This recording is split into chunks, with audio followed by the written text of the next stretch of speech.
Dr. Marguerite Duane is a board-certified family physician and co-founder and executive director of FACTS, or Fertility Appreciation Collaborative to Teach the Science. It's an organization dedicated to educating healthcare professionals and students about the scientifically valid methods of natural family planning. Dr. Duane, I don't want to take any more time from you, so why don't we just get you started? Thank you. Thank you so much, Teresa, and good morning, everyone. I am really delighted to be here to speak to you about a very important issue within the field of natural family planning and fertility awareness, and it has to do with the lack of knowledge and familiarity of our medical professionals, our physicians, nurses, medical students, and residents. But let's ask first, why is it important that doctors and nurses and midwives know about natural family planning, or as I like to refer to them as fertility awareness-based methods? And I use that term because it emphasizes that these methods are more than just family planning methods. As Dr. Ravielli so beautifully illustrated, they have a broad range of applications in women's health, and it stems from women being aware of their fertility and where they are in their female cycle. But it's important for medical professionals to learn about these methods because women are interested. There have been a couple of studies by my mentor and colleague, Dr. Joe Stanford, Dr. Clint Leonard, that have shown up to 60% of women express interest in using these methods to either avoid or achieve pregnancy if they are given information about them. Why is it? Well, as you've seen, these methods are effective for family planning. These methods are also free from artificial hormones and have no side effects. And in fact, many people may think women want to use natural methods of family planning because they come from a faith-based perspective. The reality is the greatest number of women we see interested in these methods are not coming at this from a perspective of faith, but because this is green and organic and healthy. And as Dr. Stanford alluded to, these methods have been shown to have positive impacts on couples' relationships. He also mentioned fertility tracking apps. Our team at FACTS did a study of did an analysis of all of the apps that were on the market as of 2015.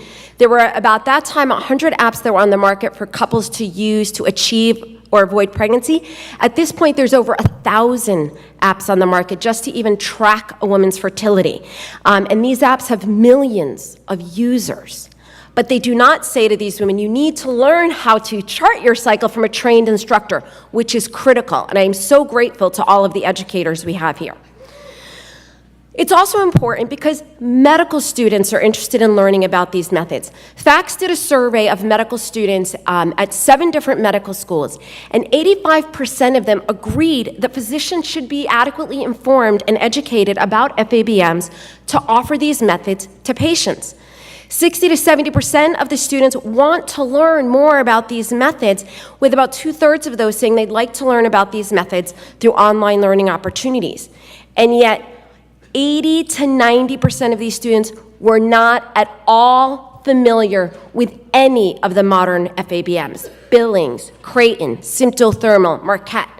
The method they were most familiar with, the rhythm method. So why is it important that we learn about modern evidence-based FABMs? Again, although women express interest, only about 1% use these methods, and I think this is due in large part to lack of advice and support from their medical professionals.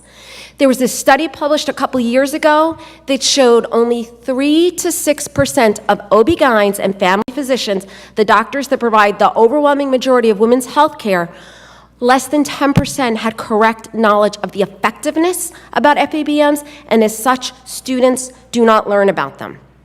And again, numerous studies show that when you ask medical professionals what methods they're familiar with, the method they're most familiar with, the calendar rhythm method. And as I like to point out to my colleagues, modern natural or fertility awareness-based methods are not your grandmother's rhythm method. This method, when it was developed in the 1930s, was based on the best science of the time. And as Dr. Faring pointed out, this is based on the work of Dr. Leo Latz. But just like the telephone, when it was invented, was a major advance in telecommunications, the rhythm method was then too. But how many of you still own a telephone that looks like that? No, modern fertility awareness-based methods, rather than using retrospective information about the length of your cycle, uses modern, daily observable signs of fertility, cervical fluid, basal body temperature, urinary hormones, to identify that fertile window, and again, has a much broader range of applications. It can not only be used for couples who want to avoid or achieve pregnancy as true family planning methods, but it can have a range of applications for women's health. Just like your smartphone today, right? How many of you just use your smartphone to call people? In fact, how many of you actually use your smartphone to call people? So what are the modern fertility awareness-based methods? We've alluded to them. They can really be broken down into 5 major categories: cervical fluid methods like the Billings ovulation method and the Creighton model, symptothermal methods, symptohormonal methods like Marquette, the standard days method, and the lactational amenorrhea method.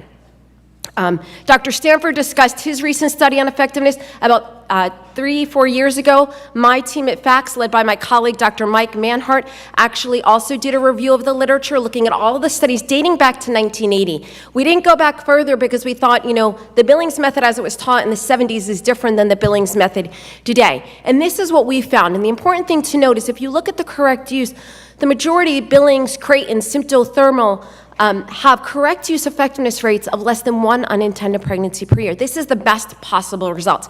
The typical use rate is going to vary, and it is going to depend on really 3 main factors: a couple's motivation to use the method, their willingness to learn from a trained instructor, as well as the support of their partner. So this is what the research shows about the effectiveness.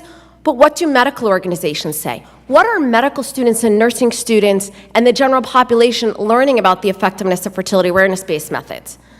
What they hear is that FABMs, or natural family planning, have a 24% failure rate. I don't like to use the term failure because in reality, an unintended pregnancy, I don't think it's a good idea that we label children from the moment of conception as a failure. It may not have been a planned pregnancy, maybe an unintended pregnancy, but it's certainly not a failure. But this 24% failure rate is inaccurate, and yet, this is why. It reflects a combination of mostly outdated methods. So this is based on the National Survey for Family Growth, where they survey women retrospectively to ask, what method of family planning were you using in the last year when you got pregnant? And they track it, and what they discovered is 86% of these women report using some sort of calendar or rhythm method. They may not have actually been using the real rhythm method, but some sort of calendar calculation. Very few were using modern fertility awareness-based methods. The real unintended pregnancy rate varies depending on the method, and this is what I tell my colleagues. You don't tell a woman who's on the mini pill or in the Depo shot or in the Mirena IUD, you don't combine them and say, well, those are all progesterone methods of family planning, so we're going to report one combined method. No, they may all contain progesterone, but they work differently. And it's the same with modern fertility awareness-based methods. The unintended pregnancy rate with correct use and with typical use can be as low as 2% per year, based on the studies by my colleague, Dr. Petra Frank-Herrmann in Germany. So it's important we set the record straight. To do this, FACS has partnered with an organization called Natural Womanhood to ask the CDC to update and report accurate data. These petitions are available on both of our websites if you want to go on and sign our petition. We've also developed a medical update, which is critical because pharmaceutical companies have a ton of money to hire reps to go in to detail doctors about the latest and greatest drug. FACS is a very, very, very small organization. I just want to say right now how grateful I am to my husband who allowed me to quit my job 5 years ago so I could donate my time to build this organization. But we've developed this update for you to order, to take to your doctors to tell them, here's the latest evidence. And again, the data that we report are based on the study that was published a few years ago. So I was asked to talk about the state of medical education, and Teresa said you need to write a 20 to 30 page paper on this, and I thought, really? Could probably sum it up in about 2 pages. But there was an article published in the Linacre Quarterly, the Journal of the Catholic Medical Association, in 2010. And they found that from 1982 to 2009, only 9 articles addressed the topic of educating medical professionals about fertility awareness-based methods. And again, it showed the overwhelming majority of physicians had limited education or knowledge. Less than half reported knowing these methods well, and the majority would not even mention these as an option to their patients. In preparation for this talk, I looked at the literature from 2010 to 2018. The good news is there's a little bit more. There was 8 articles and 2 letters, but the results were pretty similar. Medical professionals just show an overwhelming lack of knowledge. Family medicine residency faculty, the physicians that are responsible for training future physicians, less than half of them felt confident presenting about fertility awareness-based methods. Less than half of OB-GYN residents ever counseled a patient about natural family planning. And again, less than 10% of physicians have accurate knowledge. But there is good news, reason for hope. They do recognize that the best way for women to learn fertility awareness-based methods is through specially trained nurses or educators. Dr. Donnie in St. Louis found that an educational intervention does increase medical students' knowledge. And in fact, through Georgetown, we now offer an online medical school elective, and we found it has significantly increased students' knowledge. I would say that sounds fantastic, but honestly, it's not such a huge accomplishment because they're coming in so ignorant that there's really not much we have to do to significantly increase their knowledge. But I love giving talks because people always come away feeling like, I've learned so much. So, what are the current and future opportunities? Well, I'm so grateful to so many of the organizations that are already doing this. Dr. Tom Hildreth, since the 1970s and 1980s, through the Creighton model, has been training medical professionals as well as teachers to implement these methods and to address the medical applications. Marquette also has a program specifically geared towards medical professionals as well as to train instructors. FEM is relatively new. It stands for the Fertility Education and Medical Management. They also now have training opportunities to train medical professionals in the applications of fertility awareness-based methods and the science to address women's health issues, and they also do train teachers. Since they are relatively new, they still don't have a lot of research supporting their method, and it gets back to Dr. Stanford's point. We need more funding because we need to do more research to show the validity of these methods. I do want to point out, though, it is not just Catholic organizations. Justice College International is an online program specifically geared towards the secular audience, and they market themselves as the gold standard in secular education. Now, as such, they also recommend the use of barriers, etc., but it's important to know that there are other organizations that are out there doing this and having an impact. Now, our teaching organizations like Billings and Symptothermal Couple-to-Couple League, they may not have programs specifically geared towards medical professionals, but they do have medical professionals going through their training. Suak from BOMA said since the 1970s, they've had about 60 physicians trained to become Billings teachers and about as many nurses. SymterPro has about a dozen. Couple-to-Couple Leagues had about 30 or so physicians. There may be more, but they don't specifically track that information. But until 2010, there has been no organization that specifically targeted educating medical professionals about all of the scientifically valid or evidence-based forms of family planning. And that was when we formed FACTS. And I co-founded this organization with a fellow family physician, Dr. Bob Motley. Our mission is to educate future and current healthcare professionals about evidence-based fertility awareness methods so that they can empower women and engage couples to care for their reproductive health. Our vision, this may sound revolutionary, but we want to change the culture of medicine so fertility is once again recognized as normal and healthy. But I want to tell you what inspired FACTS. I mentioned the other night that I was a 29-year-old first-year resident in a family medicine program in Lancaster, Pennsylvania. I was on OB call late one night doing what any good intern would do, writing prescription for the birth control pills for all of my postpartum patients, because it is drilled into you as a medical student. You do not let a woman leave the hospital with a baby without birth control on board. And that is what I was doing. And thankfully, this lovely woman here, Dr. Pearl Wong Ramirez, who is holding my youngest baby, Gianna, said to me, you know, you don't have to prescribe the birth control pill, you know, if it violates your conscience, and, you know, in addition to all the side effects associated with it, there are other valid options.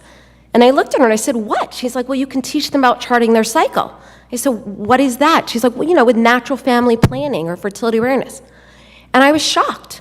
I had never heard this term. This was in 2000.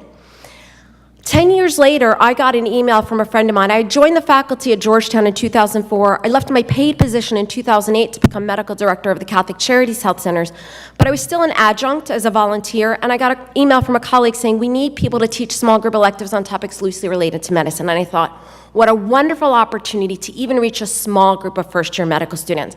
So despite working 6 to 8 hours a week with a 3-year-old and a 1-year-old, I did try and delete the email, but the Holy Spirit stopped me and said, no, I am calling you to do this. So I said, okay, I'm going to call my friends. So I reached out to Hannah Klaus and Richard Faring and Mike Manhart. So when I say I teach a course, best to describe it as I coordinate a course. I had 12 instructors coming to teach the course, but the best part was the feedback from the students. They were overwhelmed with this information. Why hadn't this been incorporated into their regular curriculum? It's amazing how this information can have such an impact on patients' life.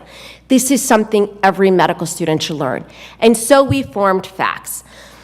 We now offer that course as an elective through our website as an online elective, and through FACS we have educational programs, continuing medical education events. Like the talk Dr. Ravielli did, we've got a talk, The Female Cyclist with Vital Sign. On your tables, you should have a brochure that describes the presentations. We have almost 80 trained speakers, including a number in the audience that I'll ask to stand up so they can wave and you can see them. You can schedule speakers. Come on, Faith and Karen and Allison and Ann. And, we've got a number of speakers that are willing to come to your medical school, through your diocese, to speak about these methods. These are the talks. They are approved for continuing medical education credit through the American Academy of Family Physicians, and they are available as webinars. We have a webinar on Tuesday, so please consider registering, referring your clients. We do have a webinar that we developed with Natural Womanhood called The Signs of the Female Cycle Explained, that's specifically geared towards the general audience. The Archdiocese of Washington has booked us to give 10 talks across the year, so please consider doing that. This is just a study that showed students know nothing about it beforehand, but it meets their learning needs afterwards. Again, we're reaching out to the students. If you want physicians that can do what Dr. Ravielli is calling for, we need to capture them in medical school. It is heartbreaking when I get a phone call from a student crying in tears, locked in the closet of her lab because her classmates are bullying her, saying, you can't go into OB if you're not going to do abortions and prescribe birth control. And I'm there telling her, you can, and FACS is going to be there to support you every step of the way. Our students are very engaged in our work. We're doing research. I'm grateful to our partners at IRM for the research that we're doing. We did a survey of family medicine residency programs. 2/3 do not have any faculty that are trained in fertility awareness-based methods, which is depressing. But 3/4 said they would accept residents who will counsel on all forms of family planning but only want to offer FABMs. We're also doing a survey of medical school curricula to see what is currently being taught on reproductive and sexual health topics, including fertility awareness-based methods. Again, this project may take some time because all of our work, or most of our work, is done on a volunteer basis. It's really easy to get people to give you money if you want to save the whales and feed hungry people, but when you tell them you want to teach doctors, and if people aren't opening up their checkbooks to donate to your organization, I don't know why. We're also doing a survey this week called Characterizing Patients' Experiences Having Conversations with Their Doctors About Fertility Awareness-Based Methods. This is my closing slide. And I want to end on this because I think this is important. In Humanae Vitae, Pope Paul VI called to men of science to pool our efforts, to work together. I firmly believe part of the reason why, even though NFP really accelerated its development in the 1960s at the same time that the pill was coming on the market, the reason NFP is not more broadly available and widely accepted is because the NFP organizations have not worked together. They worked in opposition, trying to prove why I'm better than this organization. As I like to tell my colleagues, we're shooting at each other in a two-person tent. We need to aim our fire and our energy outside. FACS, I see as the key. We are at the foundation. It is not easy going into these medical schools. They don't want us there. Georgetown still does not pay me. They've denied grant opportunities.